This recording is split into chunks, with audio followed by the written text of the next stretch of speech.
एक बार मैं आपको पहले पुराना वाला क्वेश्चन एक्सप्लेन कर देता हूँ। इस क्वेश्चन में हम ये लगा रहे थे कि हमारे पास एक यहाँ पर पार्टिकल है, बॉडी है, जिसे मैंने 2 फोर्स लगाया, एक 10 न्यूटन का और एक ये 10 न्यूटन का हॉरिजॉन्टली लगा रहे हैं और दूसरा इससे 60 डिग्री पर मैंने फोर्स लगा दिया। और हमें क्या करना है, यहाँ पर मैग्नीट्यूड ऑफ एक्सेलरेशन फाइंड करना है। सो मैंने देखिए क्या किया, F1 लिख दिया 10 न्यूटन, F2 लिख दिया 10 न्यूटन, दोनों के बीच का एंगल 60 है तो यहाँ 60 लिख दिया। डिग्री है, ऊपर मैंने साइन नहीं लगाया। अब मेरे को पता है कि यदि हमारे पास 2 वेक्टर होते हैं, यदि हमारे पास 2 वेक्टर हैं इक्वल मैग्नीट्यूड के, तो हम आसानी से उनका फार्मूला लगा सकते हैं, r = 2a cos θ/2। तो मैंने यहाँ पर आप देखिए r = 2a cos θ/2 लिख दिया। ये आप रिजल्ट ध्यान रखिए। और जो एंगल होता है वो उन दोनों वेक्टर के बीच से जाता है।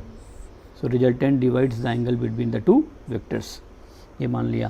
सो मैंने डायरेक्टली यहाँ पर लिख दिया ना, रिजल्टेंट फोर्स = 2a, एक फोर्स 2F1 cos 60/2। तो यहाँ पर हो जाएगा 2, F1 की value 10 and cos 60/2 cos 30। So 2 × 10 and cos 30 √3/2, √3/2 से 2 कट गया। सो F किसकी इक्वल हो जाएगा, 10 √3 न्यूटन की इक्वल आ गया। अब एक्सेलरेशन किसकी इक्वल होगा, फोर्स बाई मास। फोर्स हो गया 10 √3/2, तो A की वैल्यू आ जाएगी 5 √3 मीटर/सेकंड स्क्वायर। और जो अल्फ़ा यहाँ पर है θ/2 होगा, सो 30 डिग्री। इसका मतलब जो एक्सेलरेशन है इस पार्टिकल का वो इस पहले वाले फोर्स से 30 डिग्री पर होगा। और किसकी कितनी वैल्यू होगी, 5 √3 मीटर/सेकंड स्क्वायर। इसके बाद मैंने आपको यहाँ कंपोनेंट मेथड से सिखाया था। सो कंपोनेंट मेथड वाले को एक बार मैं आपको वेक्टर का कंपोनेंट लेना सिखा देता हूँ। हो सकता है बहुत लोग वेक्टर के कंपोनेंट को लेकर के कंफर्टेबल नहीं हो, तो आप देखिए वेक्टर के कंपोनेंट को कैसे देखना होता है। जैसे मान लो x है और यहाँ पर y है और ये मैंने एक वेक्टर लिया, ये x की डायरेक्शन में है। सपोज़ ये वेक्टर नंबर मैंने इसे a बोला कि ये वेक्टर a है और इसका मैग्नीट्यूड कितना है, 10 मान लिया। सो a को मैं किसके इक्वल लिखूँगा, a will be = 10 I cap, ये हो गया। और इसके इधर की तरफ यदि मैं ले रहा हूँ, मान लो x है, y है, और दूसरा मैं वेक्टर इधर की तरफ ले लेता हूँ, ये सपोज़ ये वेक्टर b है और ये 8 मैग्नीट्यूड का है, b की वैल्यू कितनी है, वो 8 मान लेता हूँ। लिख नहीं रहा मैं इसको, बट इसके मैग्नीट्यूड को मैंने 8 ले लिया। सो v = 8। तो आप ये किस डायरेक्शन में y, तो मैं v को लिखूँगा 8 और y का मतलब j कैप, तो v = 8 j कैप हो गया। ये दो है। और यदि ना x में है और ना ही y एक्सिस में है, दोनों के बीच में हमारा वेक्टर है, इधर की तरफ x y के बीच में है, तो मैंने मान लिया कि ये इधर की तरफ है। सपोज़ ये वेक्टर a ही ले लिया और एंगल कितना है, थीटा है, तो इसके मैं 2 कंपोनेंट करूँगा। यहाँ पर ये x की तरफ है तो ax कहलाएगा, ये y की तरफ है तो ay कहलाएगा। तो अभी x की तरफ है ये कितना, सो ये ट्रायंगल आप लगा सकते हैं। सो मैं देखिए यदि यहाँ पर cos थीटा लिखता हूँ, सो cos थीटा किसके इक्वल हो जाएगा, ax / a। ये आपको सब डायरेक्ट याद होना चाहिए, तो a और ये सब पढ़ भी लिए होंगे, a cos थीटा। और यहाँ पर मैं sin थीटा लगा देता हूँ, तो sin थीटा किसके इक्वल हो जाएगा, ay / a।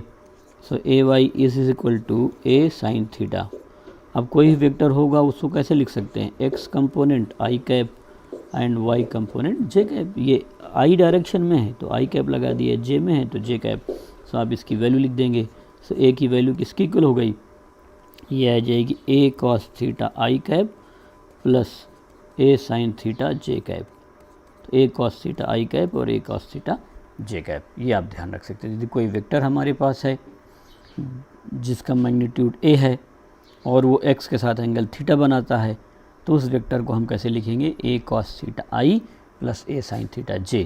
अब आप यहाँ देखिए ये वाला वेक्टर किधर की तरफ है, x में है, तो मैंने इसको कितना लिख दिया, 10i लिख दिया। ये वाला वेक्टर कितने डिग्री पर है, 60 डिग्री पर है।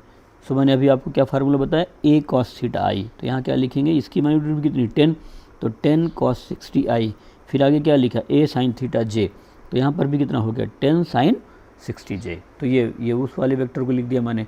सो डायरेक्टली वहाँ पर आप रिजल्ट ध्यान रखिए। अब आप आसानी से सॉल्व कर सकते हैं।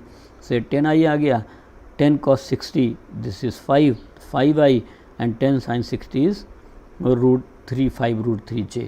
सो 10i plus 5i, it is 15i and this is 5 √3j. So we have written here 5 √3j. Now A will be is equal to F by M. We have F is equal to 15I plus 5 root 3j divided by 2. Therefore, we get A is equal to 5 by 2 3I plus root 3j. I have taken 5 as common. So, if I have taken 5 as common, then I will get here 3 and here it is root 3. Now I want to take the magnitude of the vectors.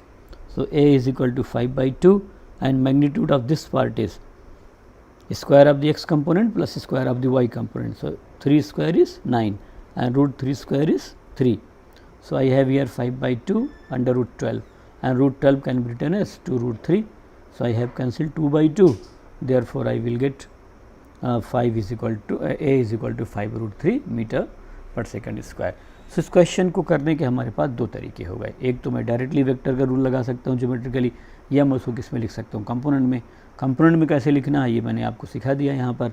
So component के लिए आप इसे note करके लिख सकते हैं. तो आप वेक्टर ध्यान रखिए, यदि कोई वेक्टर एक्स वाई प्लेन में है और वो एक्स के साथ एंगल थीटा बना रहा है तो उस वेक्टर को मैं लिखूंगा ए कॉस थीटा आई प्लस ए साइन थीटा जे.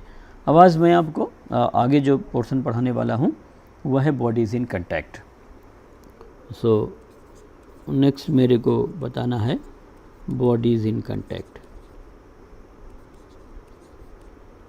जब बॉडीज़ कंटैक्ट में होंगी तो उनके बीच में जो फोर्स लगेगा उस फोर्स को बोलते हैं कंटैक्ट फोर्स. ये जैसे जैसे ज़रूरत पड़ती रहेगी मैं आपको कुछ फोर्सेस क्लासिफिकेशन बताता रहूँगा. जो कंटैक्ट फोर्स होता है उसको हम दो पार्ट में डिवाइड कर सकते हैं. जो सरफेस के परपेंडिकुलर होगा वो नॉर्मल फोर्स कहलाएगा और जो सरफेस के पैरेलल होगा वो फ्रिक्शन कहलाएगा. सो ये अलग से पढ़ेंगे अभी आगे चल कर के फ्रिक्शन. नॉर्मल फोर्स को मैं सिंबल एन से लिखूँगा और फ्रिक्शन को एफ से लिखूँगा. सो अभी हमारा फ्रिक्शन का कोई काम नहीं है. सो नॉर्मल फोर्स लेंगे. नॉर्मल फोर्स का क्या मतलब हुआ कि जैसे मान लेता हूँ कि ये एक सरफेस हो गया, यहाँ पर मैंने किसी एक बॉडी को रख दिया, ये एक बॉडी है तो ये वाला सरफेस किस में है, कंटैक्ट में है. तो ये बॉडी इस सरफेस को किधर प्रेस करेगी, डाउनवर्ड्स प्रेस करेगी. तो यदि मैं इस सरफेस का FBD बनाऊँ, फ्री बॉडी डायग्राम, तो ऊपर वाली बॉडी नीचे वाली को प्रेस कर रही है. आप किसी सरफेस में खड़े हैं तो आप उस सरफेस पर नीचे की तरफ फोर्स लगाएंगे. तो ये जो ऊपर वाली बॉडी है ये इसको नॉर्मल फोर्स से नीचे प्रेस करेगी. सो अब अपने को पता है Newton third law of motion, every action has equal but opposite reaction. तो जो नीचे वाली बॉडी है ये ऊपर वाली बॉडी पर क्या करेगी, नॉर्मल फोर्स लगाएगी. तो ये नॉर्मल फोर्स हो गया. तो इस तरीके से नॉर्मल का एक्शन रिएक्शन पेयर नॉर्मल ही होगा. तो इस तरीके से हो गया. सो नॉर्मल फोर्स हमेशा बॉडीज़ को सेपरेट करने की कोशिश करेगा.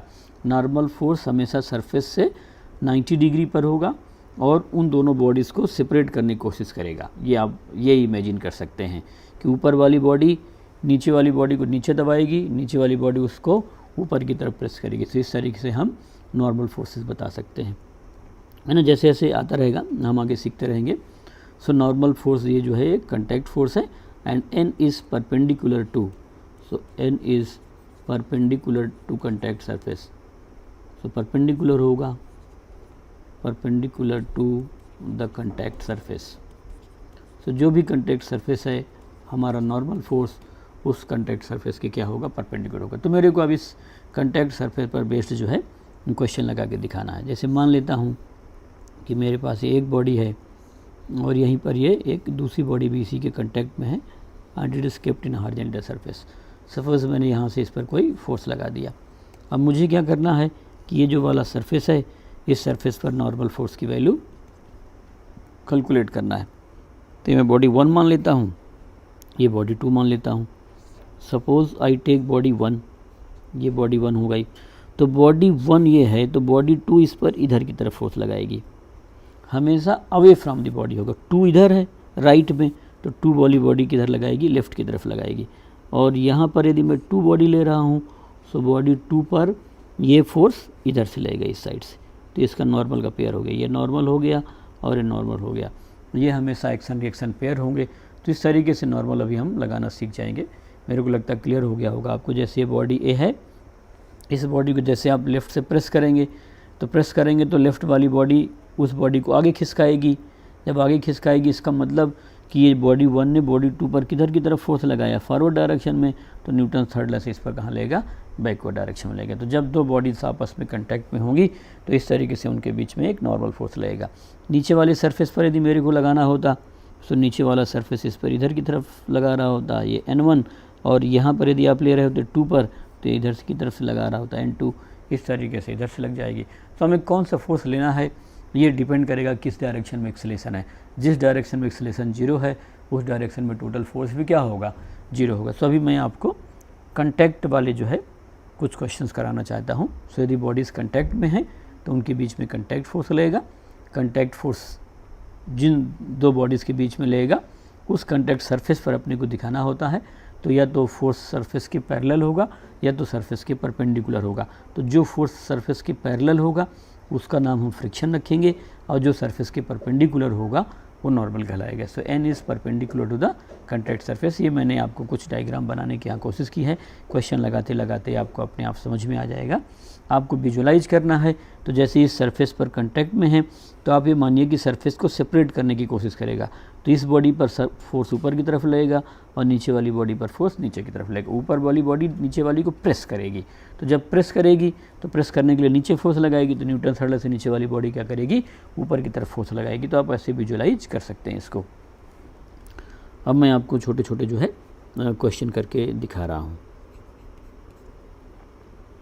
सपोज मेरे पास एकदम बेसिक चीज़ें सीख रहे हैं हम अभी। ये एक मेरे पास 3 kg की बॉडी है और एक दूसरी बॉडी है जो 2 kg की है। क्योंकि हम फ्रिक्शन नहीं पढ़ रहे हैं तो हमारा सरफेस स्मूथ है। ये ग्राउंड है, इसका हमारा कोई काम नहीं है, but this ground is smooth. हम चूँकि इसमें फ्रिक्शन नहीं पढ़ रहे हैं तो हमारे लिए वो स्मूथ ही कहलाएगा। इसके बाद मैंने क्या किया कि इस बॉडी पर इधर से 10 न्यूटन का फोर्स लगा दिया। सो मेरे को क्या करना है, 2 चीज़ें निकालना है। फाइंड फर्स्ट एक्सेलरेशन, हमें एक्सेलरेशन निकालना है, और दूसरा कंटैक्ट फोर्स बिटवीन बॉडीज़। सो उन बॉडीज़ के बीच में हमें कंटैक्ट फोर्स बताना है। सो कंटैक्ट फोर्स बिटवीन बॉडीज़। सो अभी इसको एक एक स्टेप करके लगाते हैं। सो इस क्वेश्चन को सॉल्व करने के लिए मैं आपको 2 मेथड सिखाऊंगा। आप इन क्वेश्चन को थोड़ा बारीकी ही समझिए। क्लास 11th में आप फर्स्ट टाइप लर्नर हैं, कोई चीज़ रटने की ज़रूरत नहीं है। सो सबसे पहले हम जो है फ्री बॉडी डायग्राम बनाएंगे। सो मैं इस बॉडी का नाम रखता हूँ 1 और इस बॉडी का नाम रखता हूँ 2। मैंने क्या किया, ये इस बॉडी पर जब फोर्स लगाया तो ये पूरा का पूरा सिस्टम क्या होगा, इधर की तरफ एक साथ एक्सेलेरेट होगा। आप आगे फोर्स लगाए खींचते तो चूँकि यहाँ पर एक ग्लूड नहीं है तो बॉडी अलग हो जाती है, वहीं रह जाती। आप पीछे से पुश करेंगे बॉडीज़ को तो दोनों बॉडीज़ जा रही होंगी। आपने फोर्स लगाया, फोर्स इस पे लगा, ये आगे जाना चाहेगी तो 3 वाली बॉडी ने 2 वाली बॉडी को पुश किया तो 2 वाली बॉडी पर फोर्स आगे लग गया तो रिएक्शन फोर्स इधर लग जाएगा। सो आप क्या करेंगे, यहाँ पर दोनों बॉडीज़ के फ्री बॉडी डायग्राम बनाएंगे। ये 3 kg वाली बॉडी हो गई और ये मेरी बॉडी 2 kg वाली हो गई। इस पर आपने इधर से 10 न्यूटन का फोर्स लगाया है। अब इस बॉडी ने इस पर तो आगे की तरफ फोर्स लगाया, तभी तो उसका एक्सेलरेशन आगे होगा। आप तो ये देख लो किधर एक्सेलरेशन होगा, उधर ही फोर्स लगना चाहिए।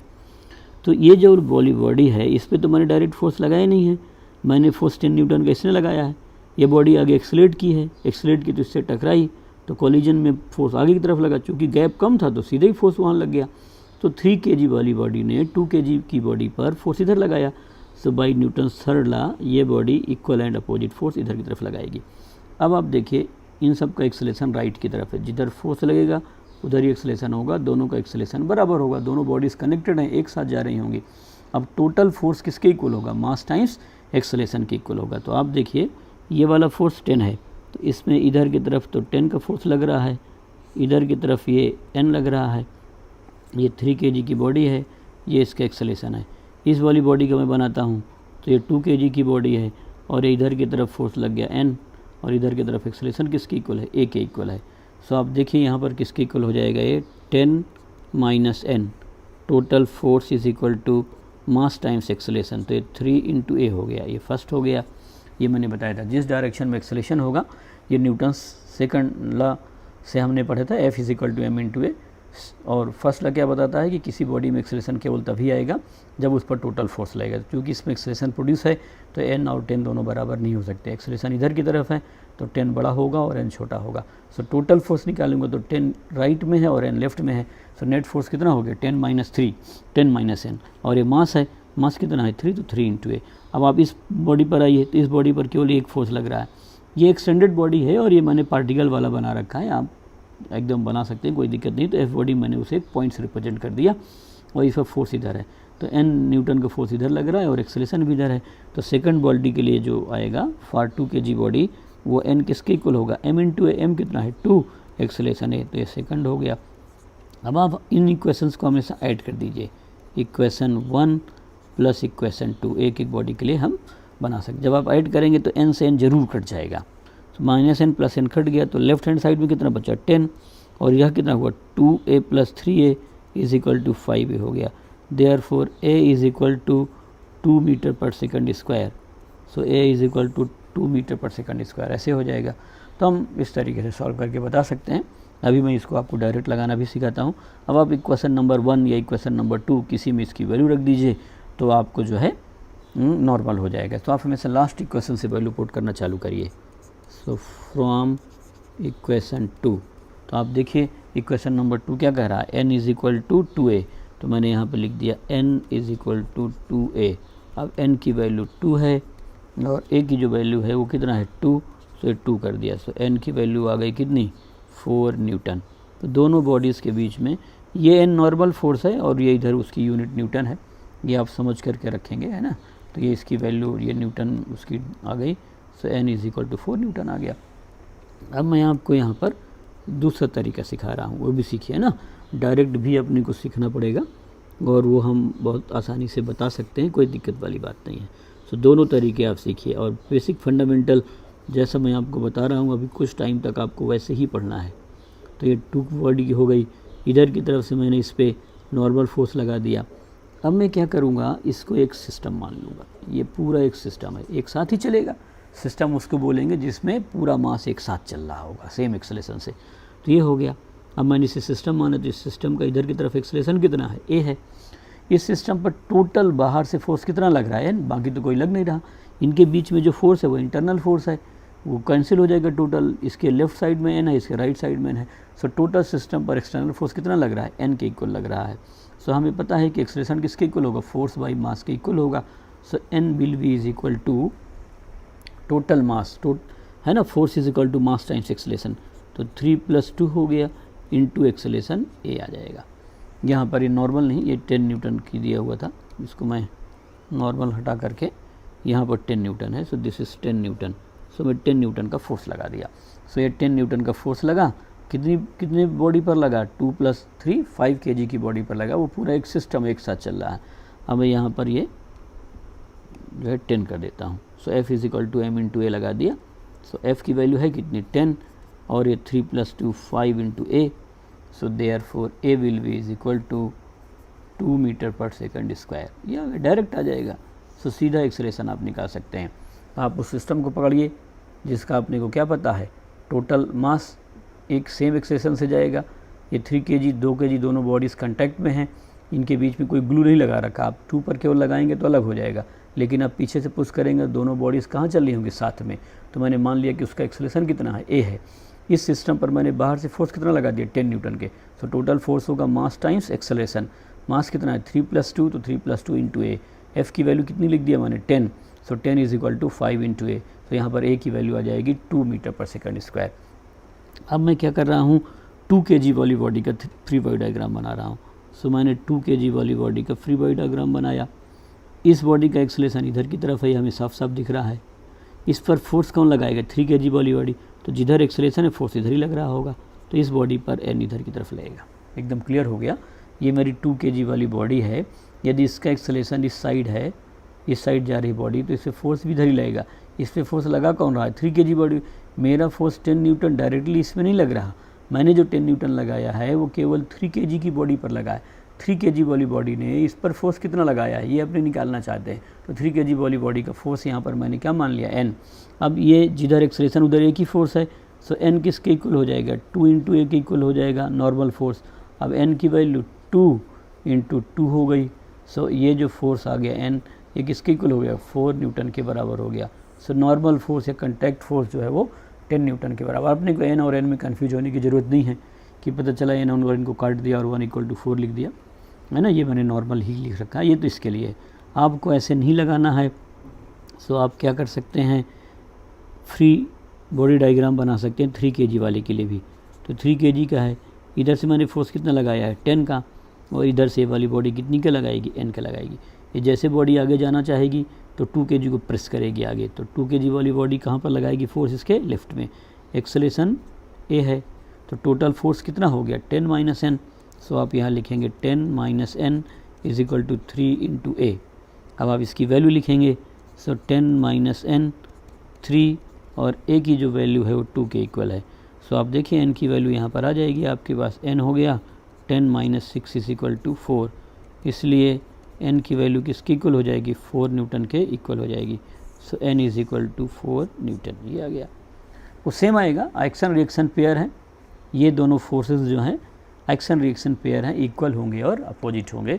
यदि 3 kg वाली बॉडी ने 2 kg की बॉडी में राइट डायरेक्शन में फोर्स लगाया है, तो 2 kg वाली बॉडी 3 kg पर लेफ्ट की तरफ क्या करेगी, फोर्स लगाएगी। इस तरीके से मैंने आपको 2 मेथड सिखा दिए।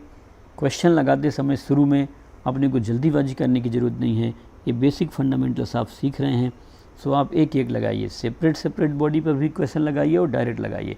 बहुत बार हमें डायरेक्ट पढ़ना, शॉर्टकट पढ़ना बड़ा अच्छा लगता है, लेकिन यदि आप आगे मार्क्स अच्छे चाहते हैं, रैंक अच्छी चाहते हैं, अपने एकेडमिक्स को बहुत अच्छे लेवल पे रखना चाहते हैं, तो शॉर्टकट्स आप एकदम काम मत करिए। उसमें दुनिया में कोई शॉर्टकट जैसी चीज़ नहीं होती है।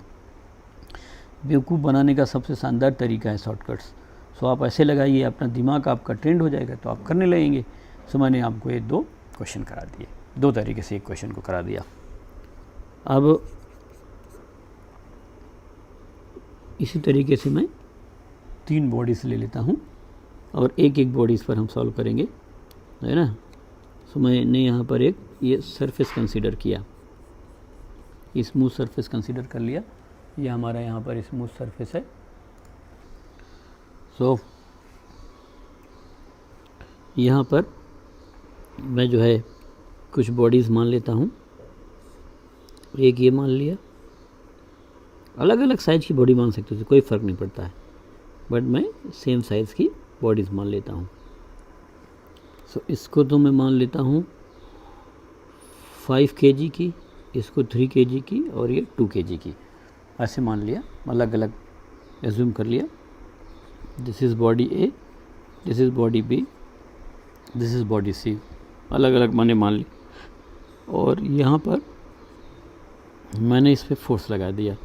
तो सपोज़ ये फोर्स लगा दिया मैंने कितने का, 13 न्यूटन का, है ना। 3 बॉडीज़ हैं। सो मुझे क्या निकालना है, फाइंड फर्स्ट एक्सेलरेशन। इस सिस्टम का एक एक बॉडी का एक्सेलरेशन कितना होगा, सभी का सेम एक्सेलरेशन होगा। Second, normal force acting on bodies. So normal contact force निकालना है अपने को। सो कॉन्टैक्ट फोर्स या आप इसको क्या बोल सकते हैं, नॉर्मल फोर्स बता सकते हैं। ठीक है, अब मैं आपको एक एक बॉडी का डायग्राम बना करके बताना चाहता हूँ। तो सबसे पहले मैं बॉडी ए का डायग्राम बनाऊँगा। बॉडी ए का मास कितना है, 5, ये है। इस पर मैंने इधर से फोर्स कितने का लगाया है, 30 का। सो बॉडी ए आगे जाना चाहेगी तो 3 वाले पर इधर फोर्स लगाएगी, तो 3 वाली बॉडी इस पर लगाएगी। सो मैंने मान लिया कि ये N1 है। निश्चित रूप से इसका एक्सेलरेशन इस साइड होगा ही होगा, आगे जा रही है। सो एक्सेलरेशन इधर है तो इस डायरेक्शन वाला ये फोर्स बड़ा होगा, अपोजिट वाला छोटा होगा। सो मैं यहाँ पर कितना लिखूँगा, 30 - N1 टोटल फोर्स। एक फोर्स 30 है और इधर की तरफ N1 है, तो total force 30 - N1 = mass times acceleration. Mass कितना है, 5, तो 5 × A। Total force = mass × acceleration. ये देखिए आपको मैंने बता दिया। अब आप बॉडी नंबर बी पर आइए। बॉडी नंबर बी का मास कितना है, 3 है। इस बॉडी पर ये इसने इधर से लगा है, तो 5 वाली बॉडी आगे की तरफ फोर्स लगाएगी, तो ये तो इधर लगाएगी। तो कितना फोर्स लगाएगी, N1। ये दोनों एक्शन रिएक्शन पेयर है। 5 kg वाली बॉडी 3 kg वाली बॉडी पर फोर्स इस डायरेक्शन में लगाएगी आगे, क्योंकि ये पूरा का पूरा सिस्टम कहाँ एक्सलेट होगा, फॉरवर्ड डायरेक्शन में, तो इस पर आगे लगा। ये 3 kg वाली बॉडी 2 kg वाली बॉडी पर फोर्स लगा रही है। मैं इसका भी डायग्राम यहाँ पे बना देता हूँ। ये 2 kg की बॉडी आ गई मेरे पास, बॉडी सी है। ये इधर से ये 3 kg वाली बॉडी इस पर फोर्स लगाएगी 2 पर, कितना N2 का लगाएगी। सी वाली बॉडी 2 वाली इधर इस पर N2 लगाएगी। तो जो बीच में बॉडी है इस 3 वाली पर फोर्स 5 वाला भी लगाएगा, 2 वाला भी लगाएगा। 5 kg वाली बॉडी इस पर इधर लगाएगी, लेफ़्ट टू राइट, और ये किधर लगाएगी, राइट टू लेफ़्ट। मैंने बना दिया। इसका एक्सेलेरेशन मार्क करूँगा मैं ए। एक्सेलेरेशन इस साइड है, तो यदि एक्सेलेरेशन इधर है लेफ़्ट टू राइट, तो नेट फोर्स भी उधर ही होगा। फोर्स और एक्सेलेरेशन हमेशा सेम डायरेक्शन में होंगे, तो ये दोनों फोर्स अपोजिट में हैं। तो मैं यहाँ क्या लिखूँगा, N1 minus N2, this is the total force is equal to mass into acceleration. Mass is 3 and acceleration is A. तो ये इक्वेशन नंबर 2 हो गया। अब देखिए मैं इस पे आ जाता हूँ। इसका एक्सेलेरेशन इस डायरेक्शन में है, फोर्स केवल N2 है, सो यहाँ पर जो हो जाएगा N2 is equal to 2 into A. This is equation number 3।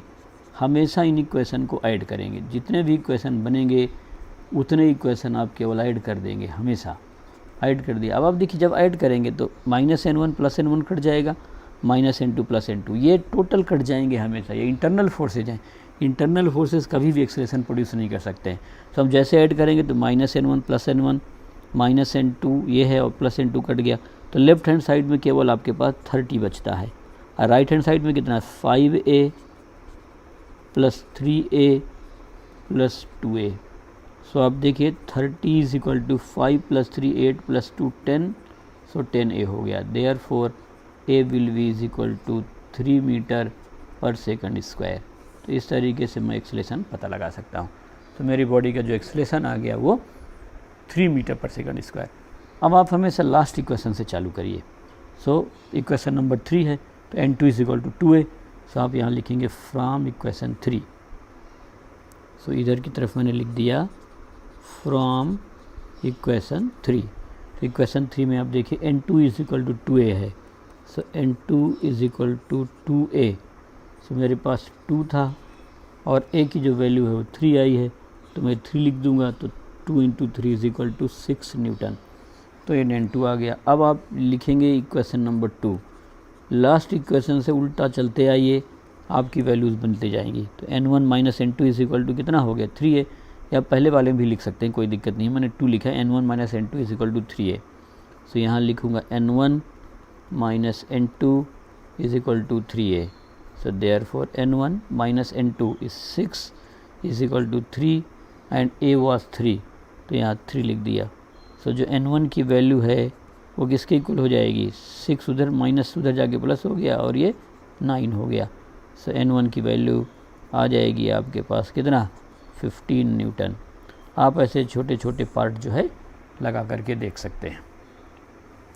ठीक है, बहुत आसानी से हमने इसको सॉल्व करके देख लिया। अब मैं इसको एक साथ लगा के आपको दिखाता हूँ। सो मेरे पास ये 3 बॉडीज़ हैं, मैंने 3 बॉडीज़ को बना लिया, 5 3 एंड 2, और इस पे मैंने इधर से 30 न्यूटन का क्या कर दिया है, फोर्स लगा दिया है। अब मैं इस पूरे को एक सिस्टम मान लेता हूँ। तो सिस्टम किसी एक्सेलरेशन से आगे जा रहा होगा, आगे तो कोई फोर्स है नहीं, तो इस पर टोटल फोर्स कितना लग रहा है, 30 न्यूटन का। सो मैं यहाँ पर लिखूँगा total force is equal to total mass into acceleration. तो मास कितना है, 5 plus 3 plus 2 is equal to A। Net force जिधर जाएगा, जिधर एक्सेलरेशन है उधर 30 न्यूटन का है, ये 30 है, 5 प्लस 3 8 प्लस 2 10, सो 10A हो गया।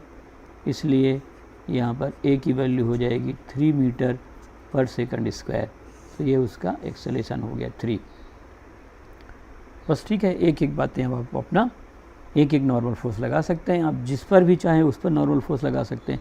मान लो 2 वाले से मैं स्टार्ट करता हूँ। 2 से क्यों स्टार्ट कर रहा हूँ, क्योंकि उसमें केवल कॉन्टैक्ट फोर्स की वजह से ही एक्सेलरेशन है। ये 2 है यहाँ पर, और ये 3 के कॉन्टैक्ट में है, तो 3 वाली बॉडी इस पर इधर की तरफ फोर्स लगाएगी। इस वाले कॉन्टैक्ट फोर्स को मैं N2 लिख रहा हूँ, यहाँ वाले को एक कॉन्टैक्ट फोर्स को N1 लिख रहा हूँ, तो N2 हो गया। और यहाँ पर एक्सेलरेशन कितना है, a है। सो यहाँ पर आप देखिए n2 is equal to 2 into a। So n2 is equal to यहाँ पर 2a की वैल्यू 3। सो n2 जो है वो 6 न्यूटन के इक्वल हो जाए। सो नॉर्मल फोर्स यहाँ पर आ गया कितना, 6 न्यूटन आ गया। यहाँ पहले से भी निकाल के रखे हम 6 न्यूटन आ गया। तो ये 2 वाले के लिए बना लिया। आप 3 या 5 किसी का भी फ्री बॉडी डायग्राम बना सकते हैं। मैं 3 वाले का बना के दिखा देता हूँ। सो मेरे पास ये जो 3 kg की बॉडी है, इस 3 kg की बॉडी में लेफ़्ट साइड में 2 है, तो 2 वाली बॉडी इधर फोर्स लगाएगी n2 ये, और इधर की तरफ इसके 3 के लेफ़्ट साइड में 5 kg की बॉडी है। सो 5 kg वाली बॉडी इधर फोर्स लगाएगी n1। इसका एक्सेलरेशन इस डायरेक्शन में है। सो इसके लिए इक्वेशन क्या हो गया, n1 minus n2 is equal to 3 into a, यहाँ पर आ जाएगा। n2 की वैल्यू 6 है। So n1 minus 6 is equal to 3 into a आ गया था मेरे पास 3, तो ये 3 हो गया। सो n1 की जो वैल्यू है वो 6 प्लस 9, तो n1 is equal to 15 newton. So आप डायरेक्ट लगाएंगे तो भी आपको एक डायग्राम तो बनाना ही पड़ेगा। सो मैंने 2 देखिए, 2 वाली बॉडी का जो एक्सेलरेशन है वो केवल और केवल किस वजह से है, जो कंटैक्ट फोर्स किसने लगाया, 3 ने। 3 वाले का जो एक्सेलरेशन है वो इसकी वजह से है, जो ये वह कंटैक्ट फोर्स लगाएगी, लेकिन ये वाला उसको अपोज भी करेगा, तो वो दोनों अपोजिट डायरेक्शन में लगा दिया मैंने यहाँ पर ये इधर। अब मैं क्या करूँगा, 5 kg वाली बॉडी के लिए भी सॉल्व करके देखूँगा। सो अब देखिए मैं यहाँ पर ये 5 kg की बॉडी लेता हूँ। 5 kg की बॉडी पर मैंने इधर से तो 30 न्यूटन का फोर्स लगाया है। 3 वाली बॉडी इधर से n1 लगा रही है। क्यों n1 लगा रही है, क्योंकि 3 पर ये वाला फोर्स किसने लगाया, 5 ने, तो 5 पर 3 वाली इधर से लगा देगी। अब इसका एक्सेलरेशन इस डायरेक्शन में है। So total force is equal to mass into acceleration. So mass into acceleration है। सो यहाँ टोटल फोर्स कितना होगा, इधर से 30, इधर से n1 अपोजिट है, तो 30 minus n1 total force is equal to mass कितना है, 5 इंटू एक्सेलरेशन। ये आप सॉल्व करके देख लीजिए ना। ये दूसरा तरीका है n1 निकालने का, यहाँ से पहले निकाल ही लिया है मैंने n1, और यहाँ पर 5, एक्सेलरेशन कितना है, 3 है। सो n1 की जो वैल्यू होगी वो कितनी हो जाएगी, 30 माइनस 15। सो n1 आ गया 15 न्यूटन। सो आप जो है इन सभी तरीके से लगा कर देखेंगे। बेसिक क्वेश्चन है, अपने को क्लियर होना चाहिए। ओवर द टाइम, कुछ टाइम बाद पढ़ते पढ़ते आपको ये अपने आप आ जाएंगे। सो कोई टेंशन लेने की अपने को एकदम ज़रूरत नहीं है। सो मैंने आपको बॉडीज़ इन कंटैक्ट सिखा दिया। पहले दो बॉडीज़ लिया, 3 और 2 की, एक बॉडी का फ्री बॉडी डायग्राम बनाया, फिर मैंने उनको सिस्टम मान के किया, फिर मैंने 2 की जगह 3 बॉडीज़ ले लिया, और 3 बॉडीज़ पर मैंने फोर्स लगा दिया इस तरीके से, और फिर इसको सॉल्व करके देख लिया। तो इस तरीके से मैंने आपको 2 मेथड से इनको करना बता दिया। नेक्स्ट क्वेश्चन है, यहीं पर हम इसको ले सकते हैं।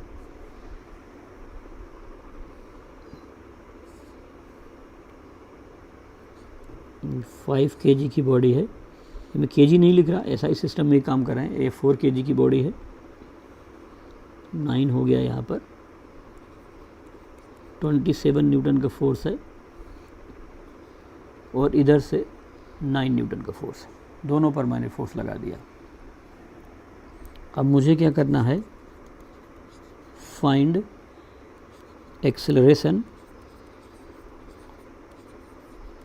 Find acceleration and contact force, normal force लिख देता हूँ, normal force between bodies, normal force between bodies. So definitely पहले एक फ्री बॉडी डायग्राम ही बनाकर करेंगे क्वेश्चन को हम। सो पहले मैं 5 kg वाली बॉडी को पिक करता हूँ। से मेरे पास 5 kg की बॉडी हो गई।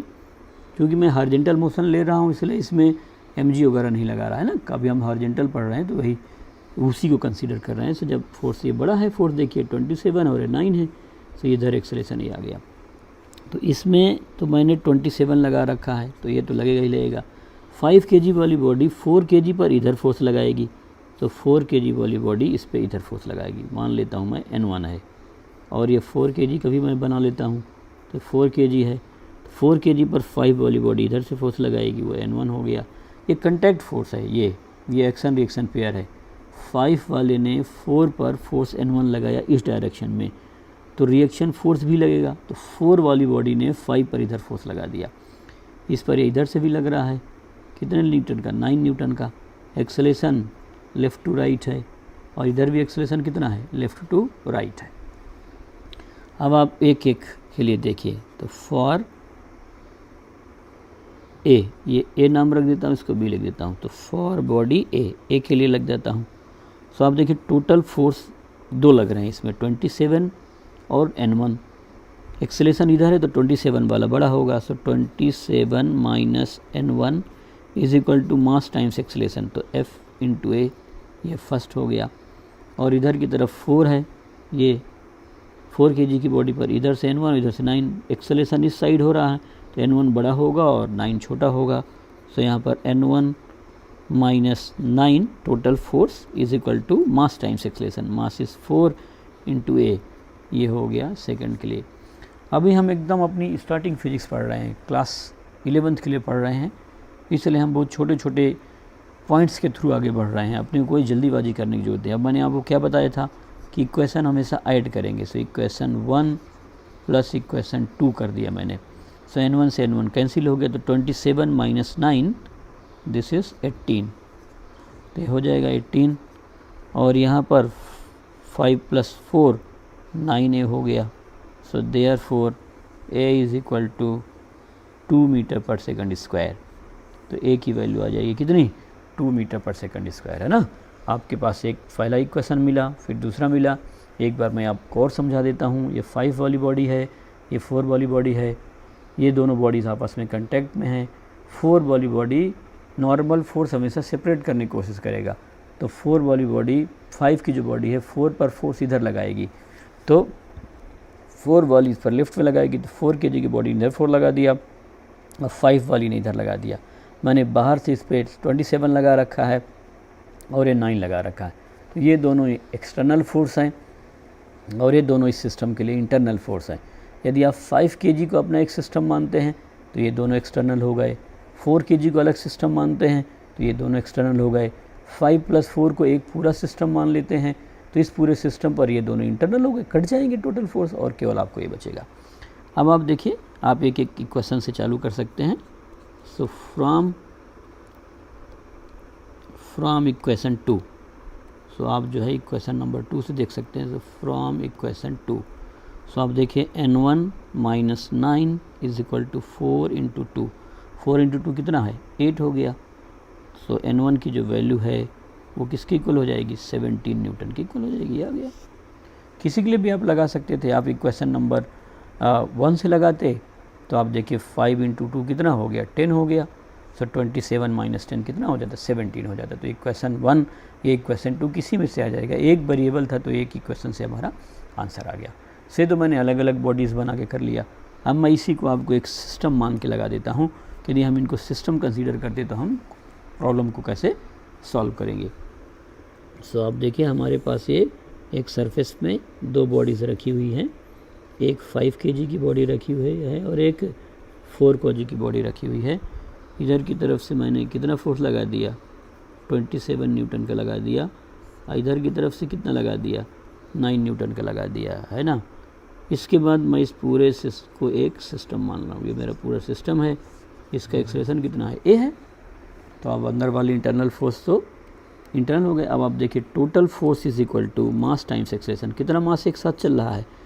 मैं आगे चल करके क्वेश्चन को डायरेक्ट ही लगाया करूँगा, इसलिए मैं आपको चीज़ें डेवलप करा रहा हूँ। जहाँ कोशिश होगी हम दोनों तरीके से करेंगे।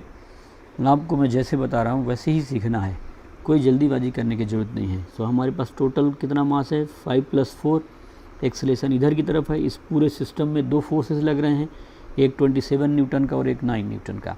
सो अब देखिए, मैं टोटल फोर्स कितना हो गया, 27 minus 9 is equal to 9 into A. 27 minus 9 is equal to 18, 18 is equal to 9a। So जो a की वैल्यू है वो आ गई 2 मीटर पर सेकंड स्क्वायर, ये आ गया। अब आप किसी एक बॉडी को ले लीजिए, चाहे बॉडी नंबर 4 को ले लीजिए, चाहे बॉडी नंबर 5 को ले लीजिए। सो सपोज़ मैं लिखता हूँ बॉडी नंबर 4 को, तो 4 पर इधर से 4 लग रहा है 9 का, 5 वाली इधर से लगाएगी फोर्स, उसका नाम मैंने N1 लिख दिया, एक्सेलेरेशन इतना है। तो अब जब इसको लिखेंगे तो N1 minus 9 is equal to mass into acceleration 4 into A. So N1 minus 9 4 into 2 8 हो गया। सो N1 इज इक्वल टू, ये किसके इक्वल हो जाएगा 17 न्यूटन के। तो N1 आ गया 17 न्यूटन, देखिए आसानी से आ गया।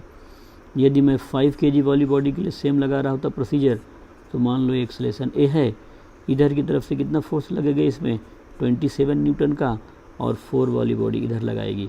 अब मेरे को लग गया है कि आप कर लिए होंगे। देखिए ये 5 आगे जाना चाहिए तो 4 इसको इधर पुश करेगा, तो ऐसे फोर्स लगाएगा। एक्सेलेरेशन इधर है, सो टोटल फोर्स कितना हुआ 27 माइनस N1, टोटल फोर्स इधर एक्सेलेरेशन है तो ये फोर्स बड़ा, ये वाला छोटा, और मास टाइम्स एक्सेलेरेशन लगा दिया मैंने। So 27 minus N1 mass times acceleration, so mass 5 acceleration 2। So आप देखिए N1 उधर जाएगा, इधर की तरफ आ जाएगा, तो N1 is 27 minus 10 it is 17 newton. So N1 is equal to 17 newton. So ऐसे करके हम क्या कर सकते हैं, क्वेश्चंस लगा सकते हैं कनेक्टेड बॉडीज़ के।